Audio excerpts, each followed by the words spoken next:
U.S. Ambassador to the United Nations Nikki Haley speaking at the Foundation for Defense of Democracy's National Security Summit that was in D.C. today, not seeming too worried about the direction the North Korean talks are headed. But this is after Secretary of State Mike Pompeo received a hostile letter from the nation prompting President Trump to cancel his trip to the Hermit Kingdom.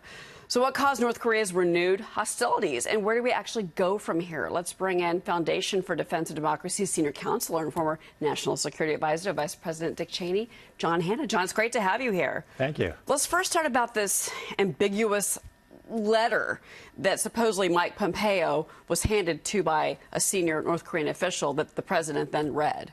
What could have been in that letter that could have pulled Mike Pompeo out of these negotiations? Well, if you remember the last trip that Secretary Pompeo took to Pyongyang, he thought that the talks actually went okay. He didn't see Chairman Kim, but immediately upon his departure, the North Korean news services blasted him, accusing him of gangster-style diplomacy.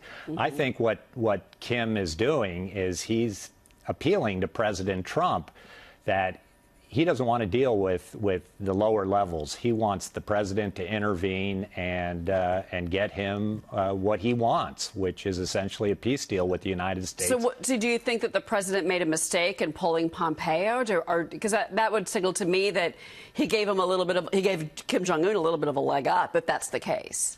No, I think what gave Kim Jong-un a leg up was the president doing that summit, perhaps a little bit prematurely in Singapore, coming out of that saying that he had basically solved the nuclear program. I think Kim Jong-un then reverted to the old North Korean playbook, which is to use diplomacy, to reduce sanctions pressure from China, Russia, and South Korea in particular, while in secret continuing to develop his long-range missile program and expand his nuclear stockpile.